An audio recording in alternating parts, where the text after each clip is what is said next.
Hello and welcome, everyone. Thank you so much for joining us today. So first of all, I'm Anja Skvortsova. I'm a director at Audeliss Executive Search, and we are dedicated to leveling the playing field for diverse executives in business. This event is also actually run in association with our sister organization Involve, which is our inclusion consulting firm, helping companies be more inclusive. And then, of course, we're joined by a global audience. And I think this topic of workplace culture is what that certainly unites everyone. So before we get into the conversation, I'd just like to say that we have a Q&A section here in the chat box. So if you'd like to pop any questions in there, we have a Q&A towards the end of our session. But first and foremost, I'd like to welcome our guest, and thank you so much for your time today. I'd like to welcome Bruce Daisley. Thank you so much. So Bruce is, I'm a personal fan of Bruce actually, and of your podcast, but Bruce is highly regarded as one of the most respected thought leaders on the subject of workplace culture and the future of work. And his book entitled The Joy of Work, or as it is known in the US, Eat, Sleep, Work, Repeat, was the Sunday Times #1 bestseller in business in the UK. Bruce has also been published in the Washington Post, the Harvard Business Review, Wall Street Journal, and the Guardian. And prior to that, he spent over a decade running Twitter and YouTube, which laterally became Google for Europe. And he left Twitter as one of the most senior leaders outside of the US. And in addition to that, he's got a #1 Apple Charts podcast, Eat, Sleep, Work, Repeat. Bruce interviews psychologists, neuroscientists, and workplace to understand how we can improve the way we all work. So today we'll be asking him to share what he has learned and also his thoughts on the future of work now that both employers and employees have been changing the rules of when it comes to workplace culture.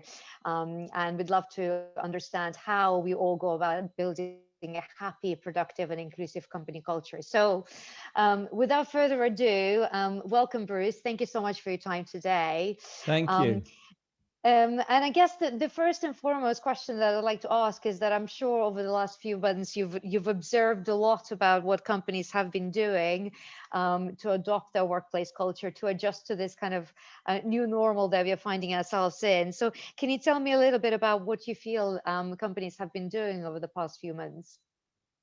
Yeah, well, I think there's a collective sense of various degrees of denial going on. So I think when a lot of firms, excuse me, when a lot of firms went into releasing their workers to go and work from home, a lot of us were unsure whether this was going to be a short-term thing or a long-term thing. And I've reflected on those desk plants that a few of us used to have to brighten up our local surroundings, and just thinking of all those plants that have perished during the course of the year as we never returned to bestow our love upon them. And, or whether the food that we had secreted in our desks has paid the price for us being banished from our workplaces. But the really interesting thing is that the degree we've been able to foresee what's coming next. And I've been chatted to all manner of different organizations, but various things have indelibly stuck in my head. One organization told me just a month or so ago, a national newspaper in the UK, they told me, oh, as soon as we've got a vaccine, everyone's back to the office 5 days a week. In contrast, another national newspaper told me that they were, I think, recognizing what a lot of us have experienced. They said, we've been really surprised. We were previously publishing a national newspaper. We had 1,400 people coming into this building every day, and that they got the job done. Since lockdown, we've had 30 people coming in, and the product has been identical. And I think, but by those two businesses in the same sector, you can see one of the interesting challenges here, that effectively Some of us are determined to recreate and rebuild the past. And other businesses are maybe sort of counting their blessings that they've been presented with this opportunity to do things that are a touch more daring than they've ever done before. So, we're in various states of disbelief about what's gone on. I do think the fact that we're potentially going to be in a recession for the next 12 months, and who really can sort of determine what the economic outcome is going to be like. But it is likely to force a lot of firms to be a touch more controlling. When we're in depressions, we're recessions, anyone who's responsible for delivering anything for their firms will know this well, that one of the things we often do when times are hard, we go into a lot of those meetings that explain why they're hard. We have to deliver the news to the boardroom, explaining what we're doing to turn around the situation. And in those times, we tend to get a bit more internally focused. We tend to be a bit more internal reporting. And so I suspect, in that climate, there will be a sense of trying to get a bit more control. So I think largely when we look into the evidence suggests that there is big appetite for change. If you look into consumer worker opinion, 85% of workers say they want to carry on with some degree of working from home. Most chief execs recognize that something has changed. 2/3 of chief execs say that they're probably going to have a smaller office footprint. So the trends are broadly in one direction, but I do think the experience of it will vary between organizations. That's very interesting. It's an interesting one where I think so many companies have spent millions on building these swanky offices, stocked with snacks and slides and bars and all sorts of things that are completely deserted at the moment. And I guess and that's been also an attraction strategy for many companies as to why they're an employer of choice.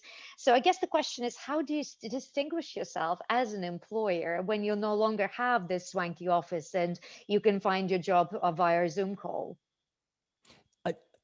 What a genius question, because I couldn't agree more. Firstly, I was someone who was always obsessed with workplace culture, and anyone who's done bar work or restaurant work, working their way through college, paying for things, knew that the moment you started a new job, you could sort of detect there was a mojo of some places that were just fun to work at, and there were other places that were a real burden to work at. So when I sort of reached the grown-up world of work and was able to do an office job, I was really intrigued that those things still seemed to be true. There were places that were just a joyful environment to work in, and there were other places that seemed to be permeated with corporate toxicity and all those things. And so when I got the opportunity to work at tech firms, I'll be honest with you, because I'd seen the same stuff you'd seen, I thought, oh, tech firms seem to be it seems to be like going into Willy Wonka's chocolate factory. Like, they seem to be the magical place.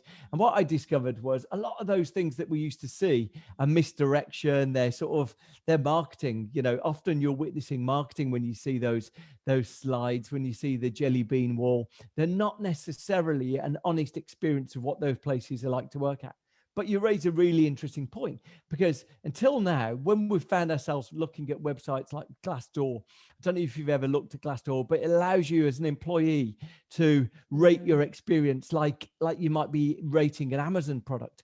But until now, whether people work for one chocolate manufacturer or another, I'm obsessed with chocolate, one confectioner or another, broadly, they would say the same thing, whether they were working at Nestle or whether they were working at Hershey's, Cadbury's, whatever.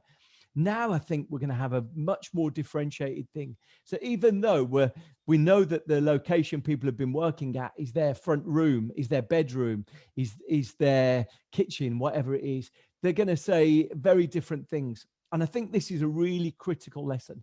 What we discover is that when people feel that they have no control, no autonomy, no independence governing how they work, they find it exhausting. And so one person said to me, I remember about 2 months into this working from home experience, they said to me, my lived experience of work is that I log on for my first Zoom call at about 8:30 or 9 o'clock. And I finish my last one at about 7:30, 8 p.m. in the evening. And pretty much all I do all day is Zoom calls. And so it was that long day because of international time zones. Now, that person, for the way that they are going to experience that is it's exhausting. And what we discover is that as over time, we sort of entered into this originally thinking, well, it's actually it's quite an energizing experience. The sense of peril that we all had, it was like this very strange experience that most of us through March and April felt a sense of sort of personal risk to some extent. We were trying to come to terms with this strange project that we were in the middle of. A lot of us had stress dreams, but when we got through it, it felt like this sort of adrenalizing, if not energizing experience. As time's gone on, it's become quite monotonous. And as the nights have become darker, as the daylight's disappeared, the monotony and the difficulties of this have grown. I saw something that is really interesting. During the first part of lockdown, we witnessed that about 10% of people were saying that they felt that their mental health had taken a toll for the worse. And what I've witnessed is that while I've not been able to benchmark it, that number's been going up. More people have been saying they don't feel okay about this situation.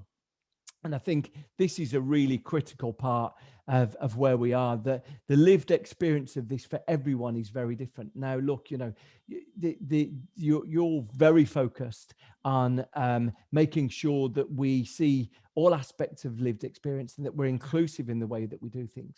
And, it's been, I think having a perspective that the lived experience of this is not evenly distributed is a really important part of understanding that, we might have just about now found a space that we can work. I've put a desk in my bedroom. I've improved my lighting. I've made these things work. There's still a lot of people we dial into who, are in a shared apartment. They're struggling to get a strong enough Wi-Fi connection. I had a call with someone a couple of weeks ago whose boyfriend was sitting in the corner of the room while she was on the call to me. And of course, that's the challenge. Not everyone can be in a situation where they've been able to sort of see this through to the same luxurious experience. So I think it's very unevenly distributed. It's a really interesting topic you raised, because I think that is exactly the experience we found. Like I've met, most of our clients and candidates who've met their dogs, their partners, their, cleaners, whoever it might be. And I think it is incredibly different experience, whether you're sitting in your swanky country house, that you can self-isolate in, versus a bed sit, with others. And I suppose from a question of diversity and inclusion, which is obviously a hugely important topic for everybody, is that an office has an opportunity to unite individuals from team members from different backgrounds under one roof. So what is the impact of that not happening? And I think one of the things that you really talk about a lot in your books about the importance of human connection as kind of the superpower of making our work more rewarded. So how do we cultivate this sense of connection when we are remote?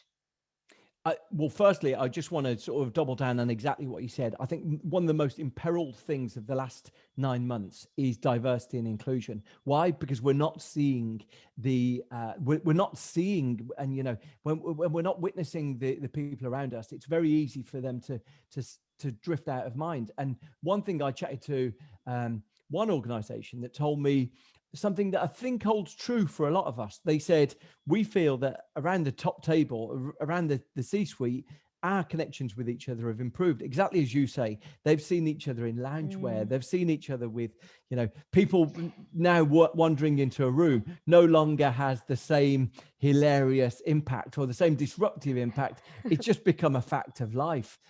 Hearing someone having to get up to go and answer the door to an Amazon delivery has now become something that we've learned to accommodate. It's standard. Broken Yes. down some of those barriers. But one of the things is it's broken down barriers amongst people at the same level.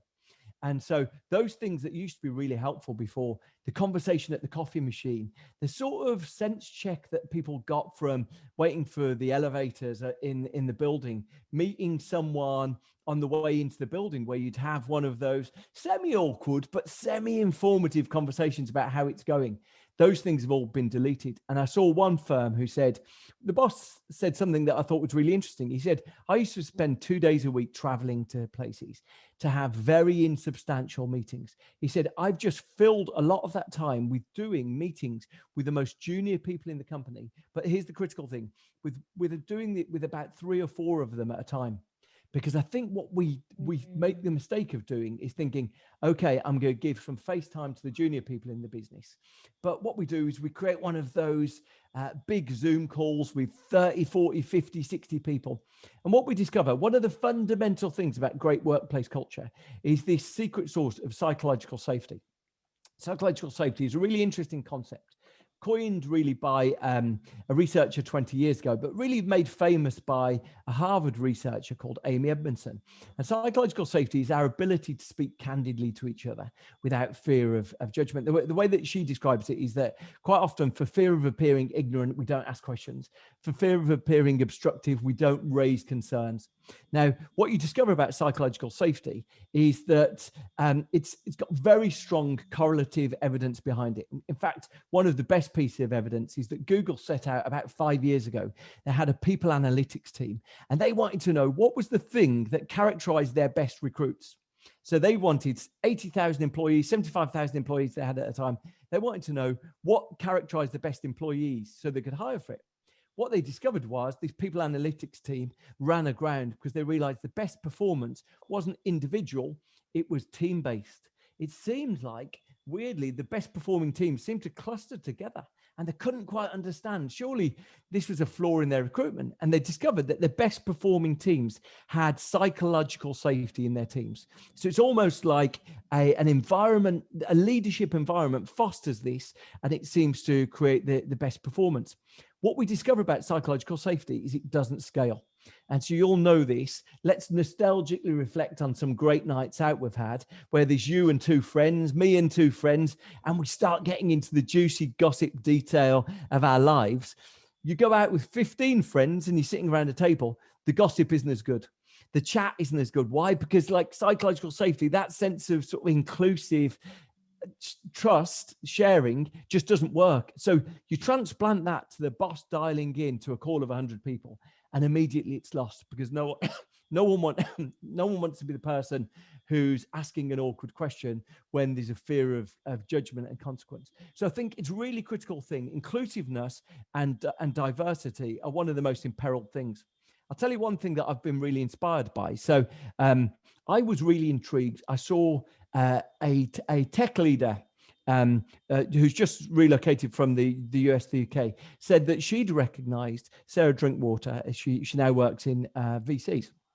And she said that she'd recognized that a lot of firms were starting to hire community managers, and they were hiring community managers to manage communities internally as well as externally. So who are the users of their product, who are their cohort of stakeholders, but also internally, who is the community, what are the communities they're seeking to build?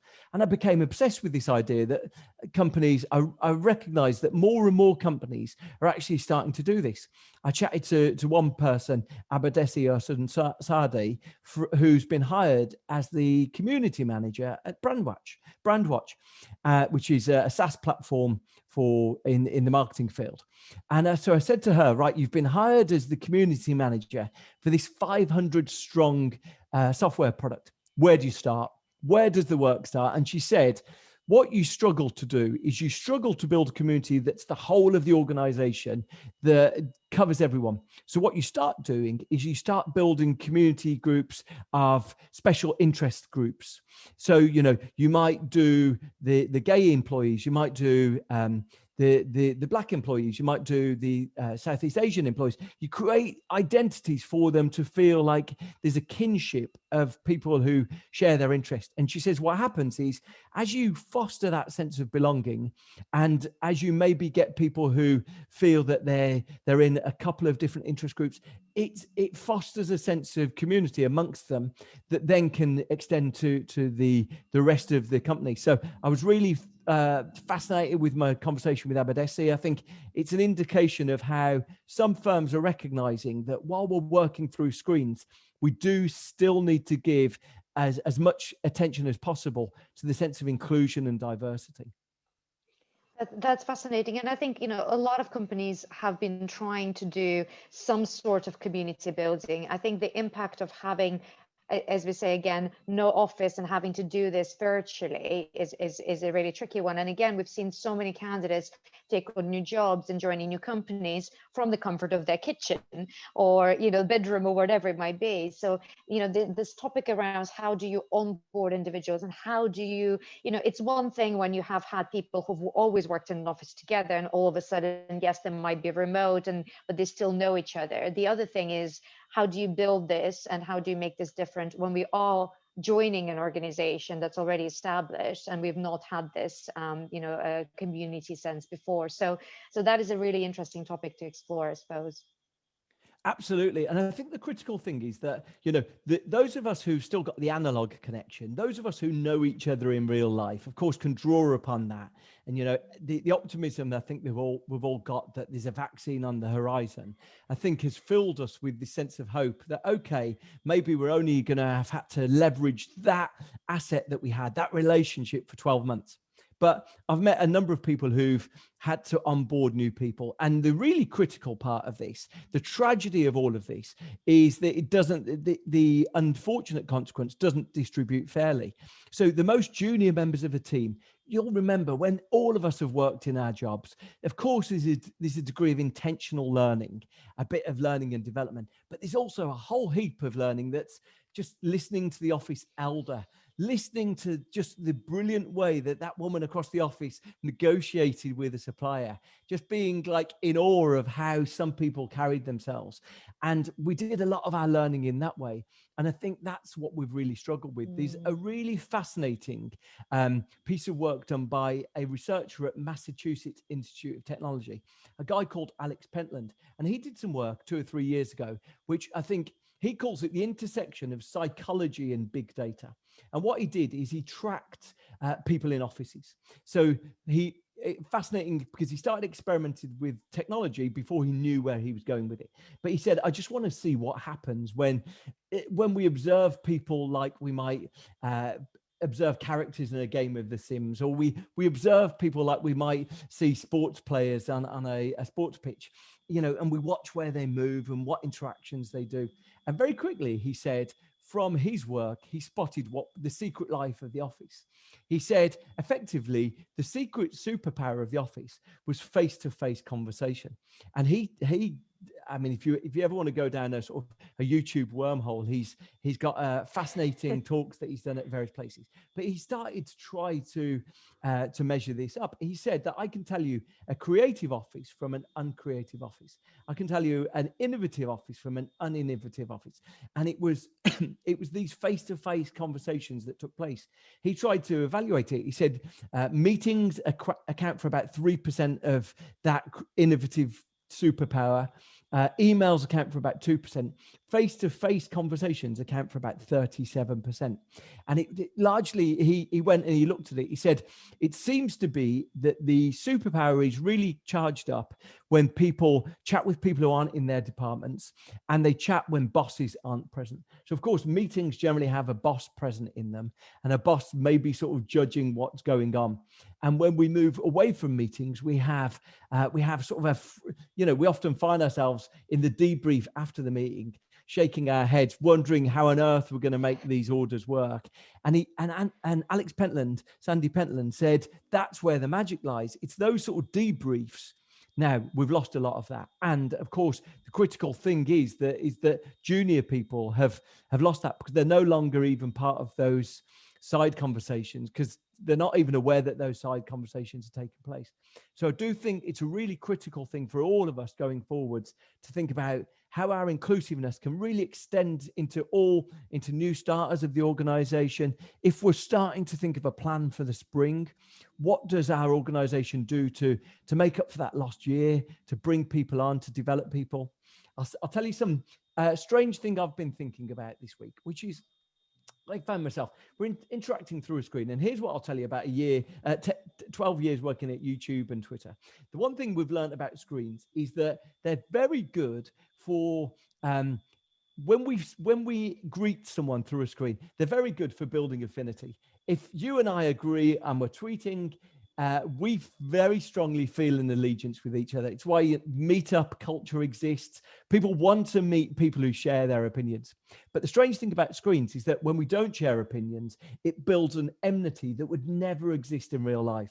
If you or I disagreed in a bar, in a pub, in a restaurant, we wouldn't feel the sense of hostility that we feel that we have when we meet through screens. And so I've been really interested how this is going to play out when our first relationship is via screens. What will that mean for the way that different groups see their relationships, their identities intersecting? I think it's a really important consideration for all of us. What is going to be the impact of identity and the really important stuff that we're starting to recognize is a vital part of the way we express ourselves? What's going to be the impact of identity being at odds with each other and then combining that through screens? Because the lessons of certainly my experience of YouTube, of Twitter, is that that can be a very explosive combination if we don't pay due respect to it. That's fascinating. That's really interesting. Never thought about the interplay of, like, as you said, how you build affinity, but it's the opposite side of it. That's a very interesting one to see. So I guess there's so much talk now about this kind of hybrid model, or the alternative office working, etc., of a kind of return to work when we do come back to some sort of normality. How does this actually look like in practice? What is the long-term solution? I think the critical thing is that, I recognize in the data that there's a lot of evidence that suggests that we want our cake and we want to eat it. And so, a lot of us are saying we want to ensure that we carry on working from home or working from wherever we're working a little bit of the time. We're also missing our colleagues. And I think there's going to be a sort of a choice that a few firms make on this. Now, there's a number of solutions. A number of the remote only firms, they chose to say, let's untether people full stop. So organizations like Basecamp, like Automatic, they make WordPress. They've created organizations where they say you can work from wherever you want. And you can do it. The way that Automatic do it is that they say the old relationship used to be that we'd spend 11 months a year away from each other. 11 months a year working together in the office, and then 1 month a year on vacation away from each other. They say we're inverting that.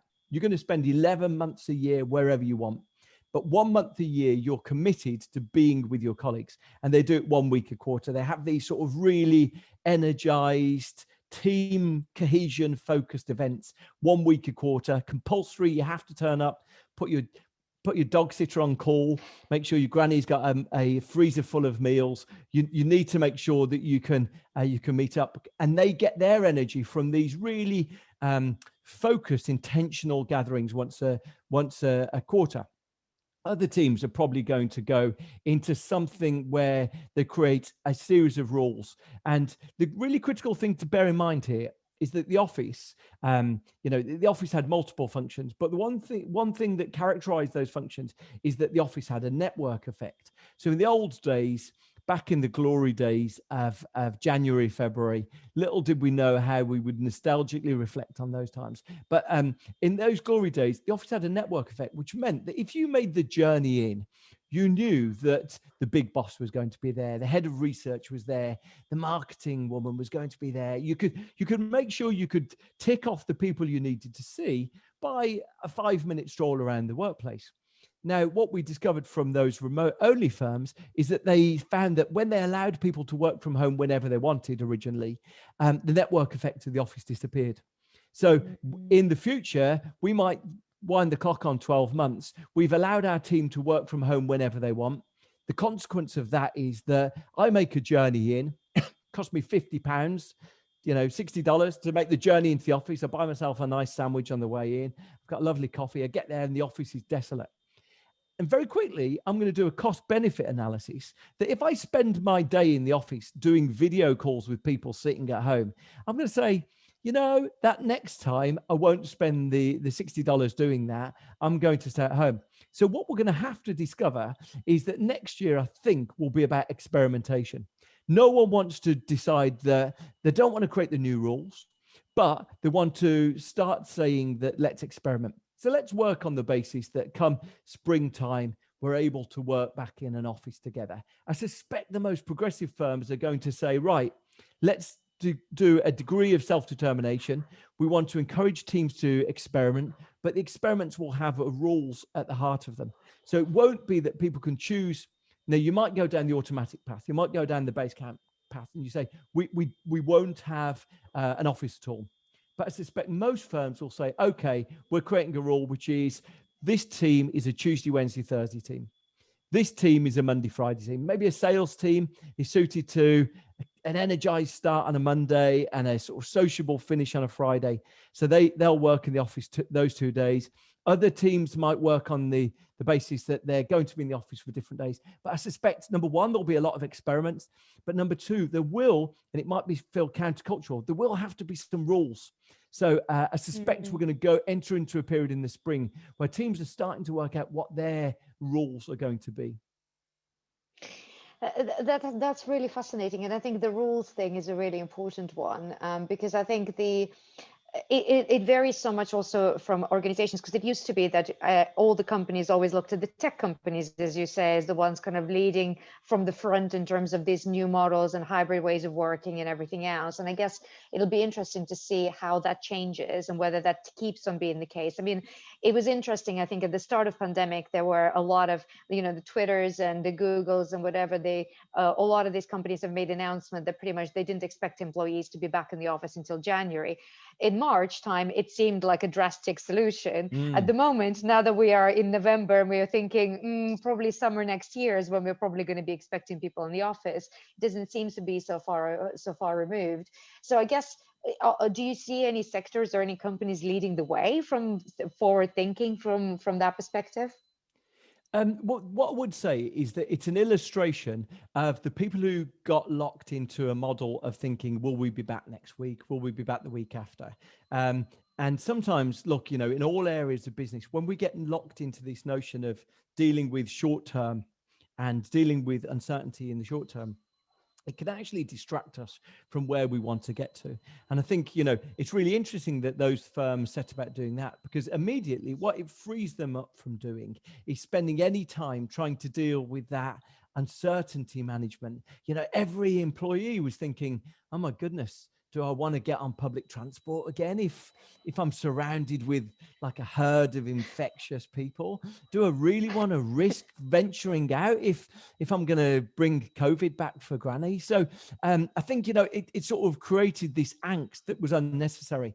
And what those firms who kicked the can down the road for 12 months did is they freed themselves up. Now, I think the critical thing is that a lot of us will be thinking then, so what does it look like? And I mentioned before, the office has got a few functions to it. Broadly, I think it's fair to say that the office has got 4 functions to it.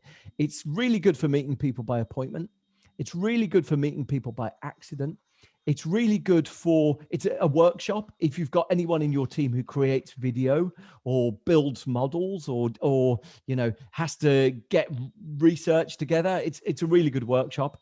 And finally, it's a really good place to build team cohesion. And what we've learned about those things is that the first one, meeting people by appointment, whether it's internal people, external people, actually Teams Zoom isn't exactly the same, but it's a fair approximation. Some people have told me it's hard to read the room. Creative people have told me the reticence you get about a decision in a real room, you don't always detect on a video call. But it's an okay approximation. But I think what we've missed is meeting people by accident. And I've mentioned that sort of serendipity of those coffee machine chats. And the probably the critical part is that team cohesion, that sense of feeling together. And I wouldn't underestimate that even introverts amongst us do get some of our energy from being around other people. There is a critical human quality about wanting to feel connected to those around us. So I think, what the firms who kicked this down the road 12 months have done is they've now freed themselves up to start saying, what do we want the office to do? And rather than dealing with concerns and anxieties about the next few months, they've allowing themselves to have a conversation about, okay, So do we need a smaller office? Do we need it configured in a different way? Is it going to have more meeting spaces? And what do we do to prevent us going back to the old behaviors? Because if the new version is we all find ourselves becoming Tuesday, Wednesday, and Thursday people, and we go in, and then when we get to the office on Tuesday and Wednesday, we're sitting on Zoom calls with people. Very quickly, we're going to start saying, you know, I'm not sure this was as good as I remembered it being. You know, I've romanticized how good the office was, but if I'm just doing Zoom calls there, so it's going to beg the question, okay, well, what are we going to do on those days we're together? How are we going to make sure they feel different? And I think the more we can be having that thought process now, and maybe inviting our teams to contribute to that, what are the privileges that are forcing us not to see what our team can see here? I think, you know, the more we can make that discussion inclusive and involve everyone, the more we can probably make a very different version of work next year. Very interesting. And Bruce, do you know if there's been any research around, I guess, the level of employee engagement as a result of being working from home?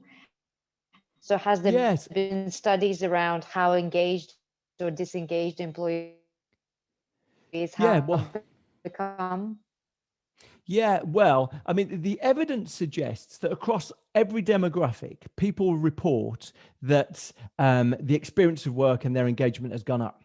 In fact, older workers report it's gone up more than younger workers. And I suspect that's largely because, you know, younger workers are maybe in shared accommodation, or they don't necessarily have the luxurious home offices of the sort of the more experienced people. But engagement overall has gone up.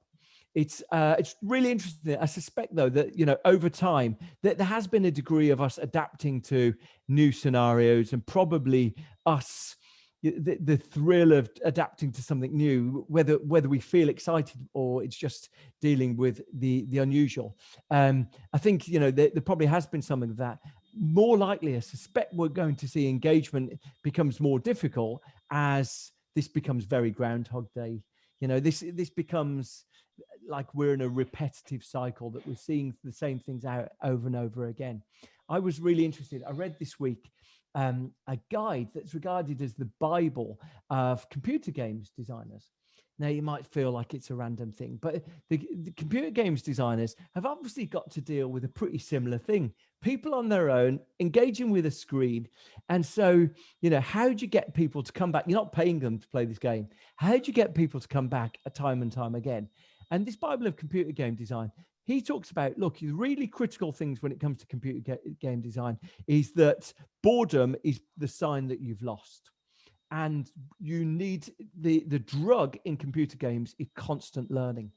And I thought, wow, there's more than a little of a parallel about the experience of work. When we feel like we're not learning, we sort of have this dissonance, this disconnect. We feel an anxiety. We feel like a sense of, you know, if I'm not learning anything, maybe I should go somewhere else. And secondly, boredom is the critical thing. And we generally find ourselves in boredom when we're on Zoom calls where we're not contributing, where we're in scenarios where we're just answering sort of a back and forth of email, and it's never stimulating. And I think those lessons actually about computer game design are pretty relevant to the way we're working. What can we do to make our meetings smaller so people have to contribute to them? Maybe we entrust them to get more done. What can we do to sort of alleviate some of this email burden? I think there is sort of some interesting lessons. You know, the really big opportunity, I think, for any of us, anyone who's part of this conversation today, is obviously interested in making a better version of work. And I think there's a real big opportunity for people to be thinking now, what do we want? What do we want our Glassdoor reviews? We talked about Glassdoor reviews. What do we want our reviews to say in 12 months' time? And what do we want them to say in 2 years' time? What do we want someone who works here to say, this is why I love this place? And I think, you know, that's the opportunity that's presenting itself to leaders right now. It's very, very interesting, and I think it'll be fascinating to see also how, I guess, the younger population that's not been in workplace before in the more traditional office sense, that have been onboarded throughout this period, are then feeling about the future of work, versus the, as you said, the kind of the older population that's been out and have been more used Mhm. to the traditional office culture, and how they perceive what that looks like, and how that impacts the future of work. One of the things we did touch upon is this kind of relentlessness of being on Zoom calls. You have no longer have the commute to the office, so sometimes your commute is literally down the stairs, or from one room to the other. And I suppose there's a real sense of the fact that we have a bit of a groundhog day in and day out. We're getting up, we're sitting in front of a screen, and I guess how do you avoid burnout? I mean, that's one of the topics that you really study a lot, and again, Absolutely. you're fascinated with. So I guess how can we avoid personal burnout, and also more importantly, how does the company as an employer, how do you engage with your employees to encourage them not to get personal burnout as well? Absolutely. Just before I answer that, I'll say that, look, I'm going to, there's so many amazing questions. And Suki said there, I'll answer all of these questions afterwards. And, if you've got anything that you want to, feel free to connect on LinkedIn if I don't answer it here. Absolutely. Burnout is a really critical one. There was a wonderful article published in BuzzFeed at the start of last year, and it said, "Are millennials the burnout generation?" And you might feel that, if you're not a millennial yourself, you might feel that is an unfair characterization. But the writer of it, Anne Helen Peterson, said that effectively, we've been, the millennial generation were so incentivized through their education, through their early work, to believe that they needed to be working all of the time to succeed. And the models that they had of success were these people who were modeling that they needed to work all the time. And so as a consequence of that, she felt, from a personal point of view, she was really intrigued why she never had the energy to do household chores, responsibilities, post a bill, like do something that she was responsible for. And she actually started thinking, is there such thing as errand paralysis? That I've like, and she discovered it's burnout. And the best way she describes it, Anne Helen Peterson, she says that any time we treat our energy as infinite, that's when burnout results. Really perfect encapsulation, because here's what happened. Last year, we were already talking about burnout being this dangerous phenomenon that was pervading the whole of our jobs. The generation who've been grown up with having email on their phones work 2 hours a day longer than the generation that preceded them, which is a good example of when we treat energy as infinite, that's when burnout results. Mm. But based on that, we were already doing 2 hours a day more than the previous generation. But now what we've found is during lockdown, during this work from home period, people have been working 45 minutes a day longer.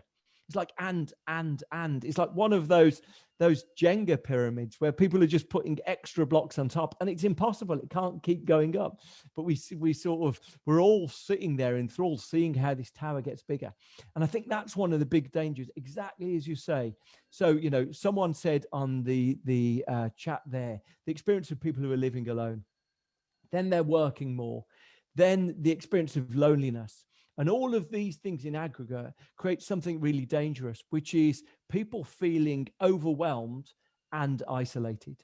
And of Mm-hmm. course, that sense of disconnection, combined with the sense of being overwhelmed, is a really dangerous combination. And it's why, for all of the euphoria that some people can have about the freedom that remote working, distributed working brings, I think it's really critical that we shouldn't necessarily look at what the majority in each statistic looks like. Oh, 85% of people are really thrilled about this.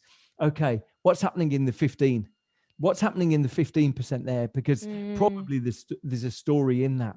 And so I think, it's really critical that we probably dwell in what are the stories of these minorities, of these statistics, because they'll tell us something in the spirit of being inclusive. They'll tell us something about these people who are being, having a worse experience. So, I think we're in, of course, it's a fascinating time for anyone who wants to create a better working environment, but we just need to be mindful that it's not distributed evenly. Yeah, and absolutely. And I think the key thing is it's also thinking about what responsibility do the employers have to tell their employees, by the way, it's okay not to Mm, be answering emails or doing Zoom calls or whatever at certain points in time of the day, because otherwise I think that is a danger. And I think as leaders, if the leadership are the ones that are constantly doing this and you're kind of sending the outward information and expecting the returns at the same time, that's what's pushing the balance, I suppose, from that perspective as well. So that's very interesting. So I guess the question really is, having seen everything that you've seen over the last few months and previous years, I guess what do you think are, I guess, the key aspects about creating a unique engagement and culture of an office environment without a physical office? yeah, I think the organizations that seem to be doing this well are the ones who think, how can we transfer as much autonomy to people as possible? None of us ever sat there when we used to look at those people with their MacBooks working in coffee shops. None of us used to look at those people and think, where's their motivation coming from? Why? Because they were generally, there were people working for themselves who had the motivation to get in and answer their emails and do things and create. Motivation generally comes from when we feel like we've got some autonomy to have an impact. In every organization, it tends to be a reflection of that. I've been really interested this year in the story of resilience. And resilience is this interesting thing, that resilience in so many ways can be something that's tossed at people as a demand of what they need to do. And what you generally discover with resilience is that I was in Lebanon. I was in Lebanon where there was that colossal explosion that you might have witnessed on your social media feeds in the summer.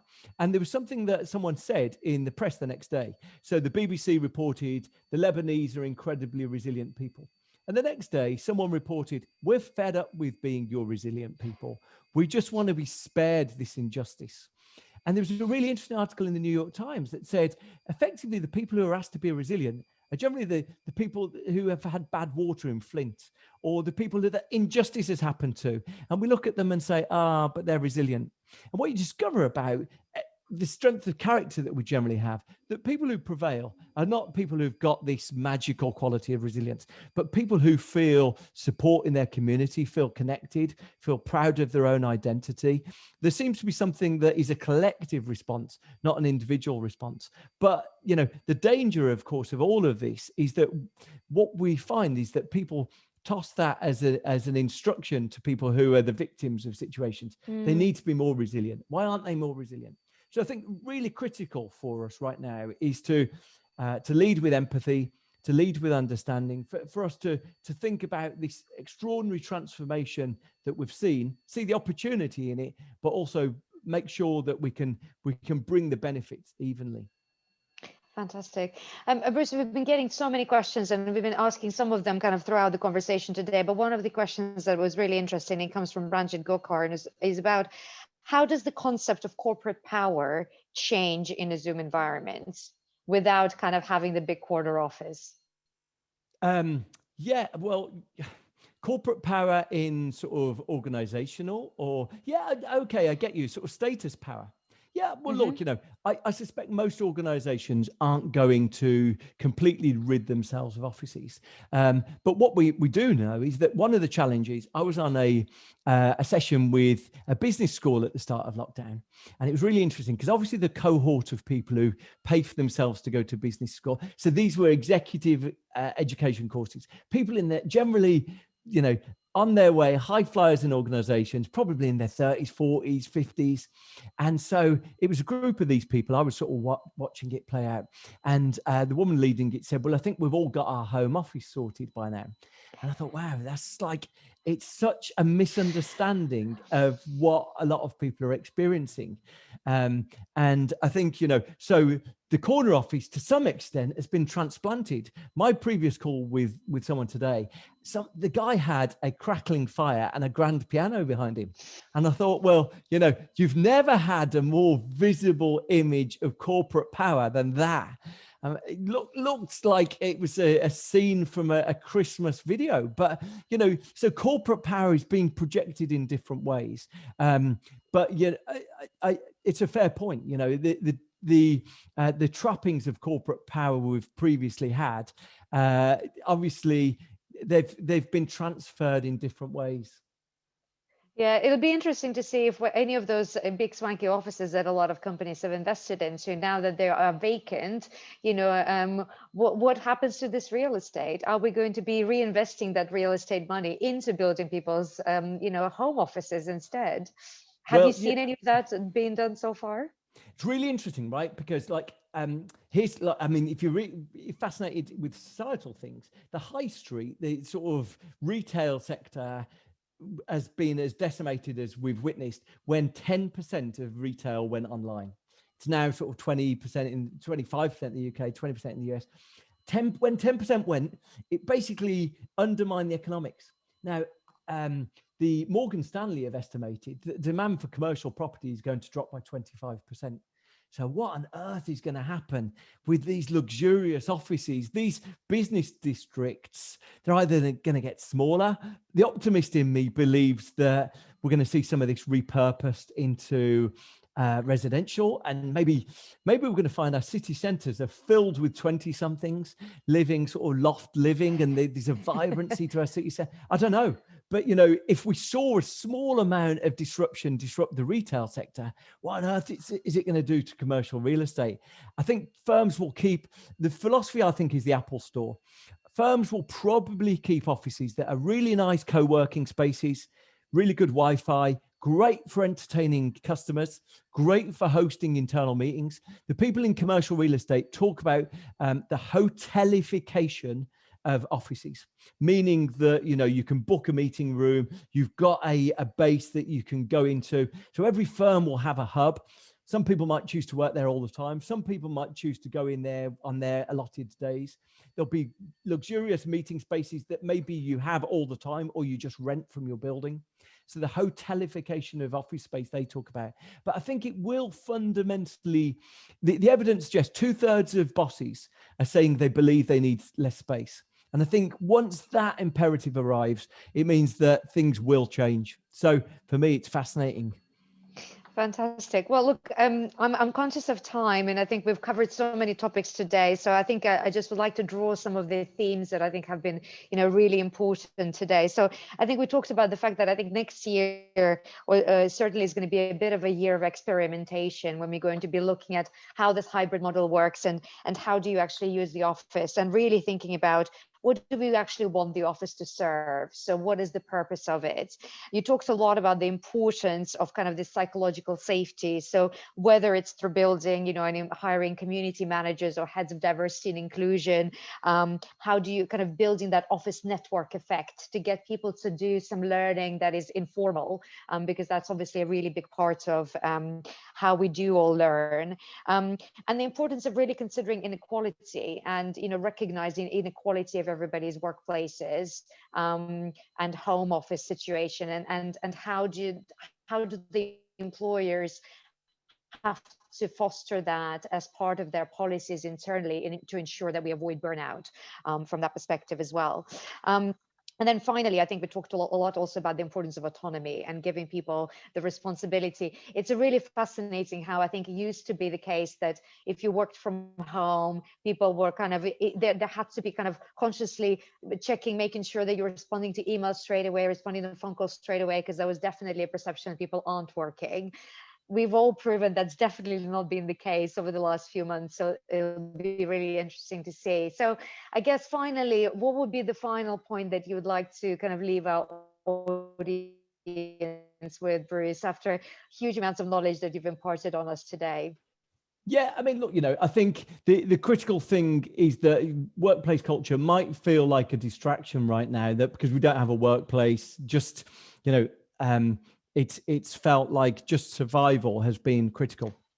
But I do believe, if you look at Glassdoor, final mention of Glassdoor, if you look at Glassdoor, what people say the most important thing when they choose a job is, they say the workplace culture. And so more important than perks and benefits, more important than anything else, workplace culture. The challenge, of course, is how do you build a workplace culture without a workplace? It's not impossible, it's just difficult. And I think the organizations who give some attention to that will reap really strong benefits.